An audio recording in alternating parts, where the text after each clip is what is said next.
ಬಿಜೆಪಿಯ ಪೂರ್ವಜರು ಬ್ರಿಟಿಷರ ಬೂಟ್ ನೆಕ್ಕಿದವರು. ಅವರಿಂದ ಕಾಂಗ್ರೆಸ್ ಪಕ್ಷ ಪಾಠ ಕಲಿಯುವ ಅಗತ್ಯವಿಲ್ಲ ಎಂದು ಕಾಂಗ್ರೆಸ್ ಮುಖಂಡ ಬಿಕೆ ಹರಿಪ್ರಸಾದ್ ವಾಗ್ದಾಳಿ ನಡೆಸಿದ್ದಾರೆ. ಹುಬ್ಬಳ್ಳಿ ನಗರದಲ್ಲಿಂದು ಸುದ್ದಿಗಾರರೊಂದಿಗೆ ಮಾತನಾಡಿದ ಅವರು, ದೇಶದ ಸ್ವಾತಂತ್ರ್ಯ ಹೋರಾಟದಲ್ಲಿ 7 ಲಕ್ಷ ಜನ ಪಾಲ್ಗೊಂಡಿದ್ದರು.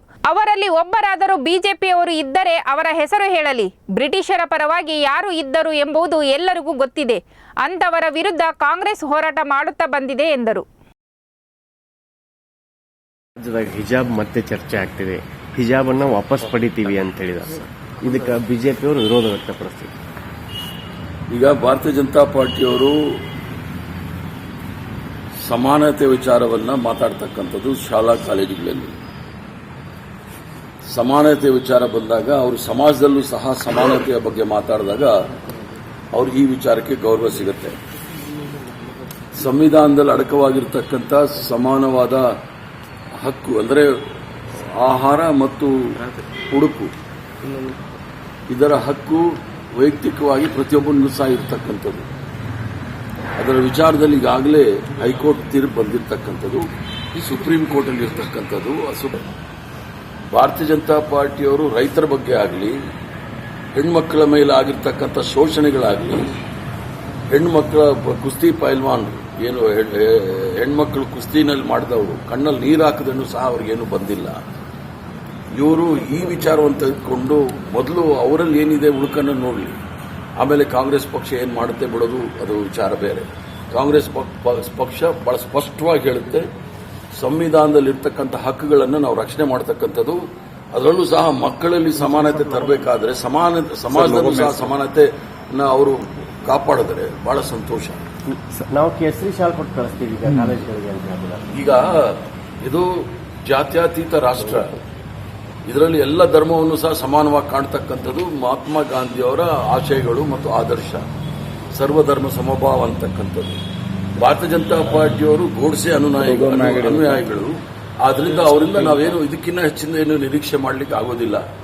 ಹಿಜಾಬು ಮತ್ತು ಬುರ್ಕಾ ಬಹಳ ವ್ಯತ್ಯಾಸ ಇದೆ. ಹಿಜಾಬ್ ಅಂತಕ್ಕಂಥದ್ದು ಈಗಾಗಲೇ ಹಲವಾರು ಶಾಲಾ ಕಾಲೇಜುಗಳಲ್ಲಿ ಅದು ತಲೆ ಮುಚ್ಕೊಳ್ಳಕ್ಕೆ ಮಾತ್ರ ಮತ್ತು ಎದೆ ಮುಚ್ಕೊಳ್ಳಕ್ಕೆ ಆಗ್ತಕ್ಕಂಥದ್ದು ಹಿಜಾಬ್.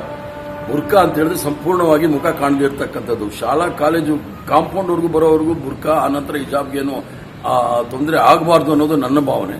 ಸುಪ್ರೀಂ ಕೋರ್ಟ್ ಏನು ಹೇಳುತ್ತೆ ಅದನ್ನು ನಾವು ಮುಂದೆ ಏನು ಮಾಡಬೇಕು ಅನ್ನೋದು ಪಕ್ಷ ಯೋಚನೆ ಮಾಡಿ. ತುಷ್ಟೀಕರಣ ರಾಜಕಾರಣದಲ್ಲಿ ದುಡ್ಡು ಮತ್ತು ಅಧಿಕಾರ ಅನುಭವಿಸುವ ಕಾಂಗ್ರೆಸ್ ತುಷ್ಟೀಕರಣ ಮಾಡತಕ್ಕಂಥದ್ದು, ಬಹುಸಂಖ್ಯಾತರ ತುಷ್ಟೀಕರಣ ಮಾಡಿ 10 ವರ್ಷದಿಂದ ಅಧಿಕಾರವನ್ನು ಇಟ್ಕೊಂಡು ಹಿಂಸೆ ಮತ್ತು ಸುಳ್ಳನ್ನ ಪ್ರಚಾರ ಮಾಡತಕ್ಕಂಥದ್ದು ಅದೇನು ಅಂತ ಅವ್ರಿಗೆ ಕೇಳಬೇಕು. ಕಾಂಗ್ರೆಸ್ ಪಕ್ಷ ತುಷ್ಟೀಕರಣ ಮಾಡಿದ್ರೆ ಇಂಥದ್ದು ಮಾಡಿದೀವಿ ಅಂತ ಹೇಳಬೇಕಾಗುತ್ತೆ. ಈ ಒಂದು ಹುಯಿಲ್ ಎಬ್ಸ್ಬಿಟ್ಟು ಯಾರಿಗೂ ಸಹ ಅದು ಒಂದು ಕಡೆ ಅಲ್ಪಸಂಖ್ಯಾತರಿರ್ಬೋದು, ಮತ್ತೊಂದು ಕಡೆ ಮೆರಿಟ್ ವಿಚಾರದಲ್ಲಿ ಮೀಸಲಾತಿ ವಿರುದ್ಧ ಮಾಡತಕ್ಕಂಥವ್ರು, ಇವರೆಲ್ಲವೂ ಸಹ ಈ ಪಕ್ಷದಲ್ಲಿ ಇರ್ತಕ್ಕಂಥವ್ರು.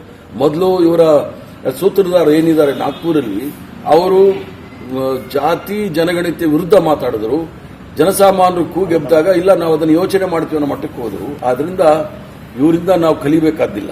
ಈಗ ಬಿಜೆಪಿಯವರು ಕಾಂಗ್ರೆಸ್ನವರು ಟಿಪ್ಪು ಸುಲ್ತಾನ್ ಪಾರ್ಟಿ ಅಲ್ಲ. ಕಾಂಗ್ರೆಸ್ ಅವರು ಬ್ರಿಟಿಷರ ವಿರುದ್ಧ ಯಾರ್ಯಾರು ಹೋರಾಟ ಮಾಡಿದ್ದಾರೆ ಅವ್ರ ಪರ ಇದ್ದೀವಿ.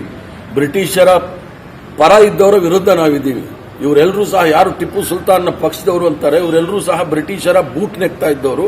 ಆದ್ರಿಂದ ಇವರಿಂದ ನಾವು ಕಲಿಬೇಕಾಗ್ತದೆ. ಅಂದ್ರೆ ಈ ಬಿಜೆಪಿಯವರು ಬಿಜೆಪಿಯ ಪೂರ್ವಜರು ಯಾರಿದ್ದಾರೆ ಸ್ವತಂತ್ರ ಹೋರಾಟದಲ್ಲಿ 7 ಲಕ್ಷ ಜನ, ಸುಮಾರು 7 ಲಕ್ಷ ಜನ ಭಾಗಿಯಾಗಿದ್ದಾರೆ ಸ್ವತಂತ್ರ ಹೋರಾಟದಲ್ಲಿ. ತ್ಯಾಗ ಬಲಿದಾನಗಳು ಮಾಡಿರ್ತಕ್ಕಂಥವ್ರು. ಒಂದೇ ಒಂದು ಹೆಸರು ಹೇಳ್ಬಿಡ್ಲಿ, ಇವರು ಹಿಂದುತ್ವ ಪಾರ್ಟಿಯವರು. ಎಲ್ಲೂ ಸಹ ಇವರಿಗೆ ಸಿಕ್ಕೋದಿಲ್ಲ. ಇವರೆಲ್ಲ ಬ್ರಿಟಿಷರ ಬೂಟ್ ನೆಕ್ದವರು. ಇವ್ರು ನಮಗೆ ಹೇಳ್ಕೊಡೋದು ಬೇಡ, ನಾವು ಟಿಪ್ಪು ಸುಲ್ತಾನ್ ಫಾಲೋ ಮಾಡ್ತೀವಿ, ಇನ್ನೊಬ್ಬರು ಫಾಲೋ ಮಾಡ್ತೀವಿ ಅಂತ ಹೇಳಿ. ಸರಿ, ಹೈಕಮಾಂಡ್ ಡಿಸೈಡ್ ಮಾಡುತ್ತೆ. ಲೋಕಸಭಾ ಚುನಾವಣೆಯಲ್ಲಿ ಯಾರ್ಯಾರು ಸ್ಪರ್ಧೆ ಮಾಡಬೇಕು ಅಂತ ಹೇಳಿ ಅದು ಡಿಸೈಡ್ ಮಾಡುತ್ತೆ. ಅದ್ರ ಪ್ರಕಾರ ಅವ್ರು ನಿಲ್ಲು ಅಂದ್ರೆ ನಿಲ್ಲೋದು. ನಾನು ಸಹ ಒಬ್ಬ ಆಕಾಂಕ್ಷಿ. ಅಲ್ಪಸಂಖ್ಯಾತ ಹಿಂದುಳಿದ ವರ್ಗಗಳ ಸಮಾವೇಶ ಸಿದ್ಧತೆ. ಈಗ ಅಲ್ಪಸಂಖ್ಯಾತರು ಹಿಂದುಳಿದ ವರ್ಗದಲ್ಲೂ ಸಹ ಈಗಾಗಲೇ ನಾನು ಬಹಳ ಸಲ ಹೇಳಿದ್ದೀನಿ, 197 ಕಾಯಕ ಸಮಾಜದಲ್ಲಿ ಒಂದು 4-5 ಸಮಾಜಕ್ಕೆ ಮಾತ್ರ ಅನುಕೂಲ ಆಗಿರ್ತಕ್ಕಂಥದ್ದು. ಪ್ರತಿಯೊಂದು ಸಮಾಜದವ್ರಿಗೂ ಸಹ ಅವರು MLA MP ಬಿಡುಗಡೆ ಅವರೇನು ಆಸೆ ಇಟ್ಕೊಂಡಿರಲ್ಲ. ಸರ್ಕಾರಿ ನೌಕರಿಗಳಲ್ಲಿ ಸುಮಾರು 197 ಕಾಯಕ ಸಮಾಜದಲ್ಲಿ ಸುಮಾರು 106 ಸಮಾಜದವರು ಒಂದು ಸರ್ಕಾರಿ ನೌಕರಿ ತೆಗೆದುಕೊಂಡಿಲ್ಲ 75 ವರ್ಷ ಆಗಿದೆ. ಅವರ ಪರ ಹೋರಾಟ ಆಗಬೇಕು ಅಂತ ಹೇಳಿ ನಮ್ಮೆಲ್ಲರ ಇಚ್ಛೆ. ಅದು ಬಾಕಿ ಚುನಾವಣೆ ಬರುತ್ತೆ ಹೋಗುತ್ತೆ, ಅದು ಬೇರೆ ಪ್ರಶ್ನೆ. ಸ್ವತಂತ್ರ ಹೋರಾಟದ ಆಶಯಗಳನ್ನು ಸಂಪೂರ್ಣವಾಗಿ ಅನುಷ್ಠಾನಕ್ಕೆ ಬರಬೇಕಾದ್ರೆ ಎಲ್ರಿಗೂ ಸಹ ಸಮಾಜದ ಕಟ್ಟಕಡೆಯ ವ್ಯಕ್ತಿಯ ಸಮಸ್ಯೆಯೂ ಸಹ ಬಗೆಹರಿಸಲಿಕ್ಕೋಸ್ಕರನೇ ಸಂವಿಧಾನ ಮತ್ತು ಪ್ರಜಾಪ್ರಭುತ್ವ ಇರತಕ್ಕಂಥದ್ದು. ಬಹಳ ಸಂತೋಷದ ವಿಚಾರ ಕರ್ನಾಟಕದಲ್ಲಿ ದೇವೇಗೌಡರು ಆದ ನಂತರ ಮತ್ತೊಬ್ಬರು ಹೆಸರು ಬರ್ತಾ ಇರೋದು ಸಂತೋಷದ ವಿಚಾರ. ಮೊನ್ನೆ ಹಿಡಿಗೆ ಸಮಾವೇಶ ಮಾಡಿದ್ರು, ನಿಮ್ಮ ದೂರ ಇಟ್ಟು ಯಶಸ್ವಿ ಅಂತ ನಿಮ್ಮ ಏನು ಬಳಸ್ಕೊಳ್ಳಿ. ನನ್ನನ್ನು ಯಾರೂ ದೂರ ಇಡಲಿಲ್ಲ. ನನ್ನ ಕರೆದಿದ್ರು, ನಾನು ದೂರ ಇದ್ದೆ ಅಷ್ಟೇ. ನಾನು ಯಾವುದೇ ಜಾತಿ ಸಮಾವೇಶಗಳಲ್ಲಿ ಪಾಲ್ಗೊಳ್ಳೋದಿಲ್ಲ. ನಾನು ಅದಕ್ಕೆ ದೂರ ಇದ್ದೆ. ಇನ್ನು ಆಸೆ ಈಡೇರಿತಾ ಏನೋ ಸಮಾಜದ ಆಸೆ ಈಡೇರೋದು ಬಿಡೋದು ಅವ್ರಿಗೆ ಬಿಟ್ಟಿದ್ದು. ನಾನು ಯಾವುದೇ ಜಾತಿ ರಾಜಕಾರಣ ಮಾಡೋನಲ್ಲ ಇಡೀ ನನ್ನ ಜೀವನದಲ್ಲಿ. ಸೊ ಯಾವುದೇ ಜಾತಿ ಸಮಾವೇಶಗಳಲ್ಲೂ ಸಹ ಭಾಗವಹಿಸೋನಲ್ಲ. ನಾನು ಜಾತ್ಯತೀತ ತತ್ವದಲ್ಲಿ ನಂಬಿಕೊಂಡಿರೋನು. ಆದ್ರಿಂದ ಆ ಸಮಾವೇಶದಿಂದ ದೂರ ಇದ್ದೆ. ಪರ್ಯಾಯವಾಗಿ ಮತ್ತು ಸಮಾವೇಶ ಮಾಡಬೇಕು ವಿಚಾರ. ಪರ್ಯಾಯ ಜಾತಿ ಅಂದ್ರೆ ಪರ್ಯಾಯ ಮಾಡಬೇಕು. ನಾನು ಧ್ವನಿ ಇಲ್ದವ್ರಿಗೆ ಧ್ವನಿ ಕೊಡಬೇಕು ಅಂತ ಹೇಳಿ ಸಮಾವೇಶ ಮಾಡಬೇಕು ಅಂತ ಹೇಳಿ, ಧ್ವನಿ ಇಲ್ಲದೆ ಇರೋರಿಗೆ ಧ್ವನಿ ಕೊಡಬೇಕು ಅಂತ ಹೇಳಿ ಆ ಸಮಾವೇಶ ಮಾಡಬೇಕು ಅನ್ನೋದು ಒಂದು ತೀರ್ಮಾನ ತೆಗೆದುಕೊಂಡು. ಸ್ವಾಮೀಜಿ ಕತೆ ಬೇರೆ, ನನ್ನ ಕತೆ ಬೇರೆ. ಸ್ವಾಮೀಜಿ ಅವ್ರದ್ದು ಹೇಳ್ಕೊಳ್ತಾರೆ. ನಾನು ಈಗಾಗಲೇ ಹೇಳಿದ್ದೀನಿ, ಧ್ವನಿ ಇಲ್ದಿರೋರಿಗೆ ಧ್ವನಿ ಕೊಡ್ತಕ್ಕಂಥ ವಿಚಾರ. ಸಿದ್ದರಾಮಯ್ಯನವರ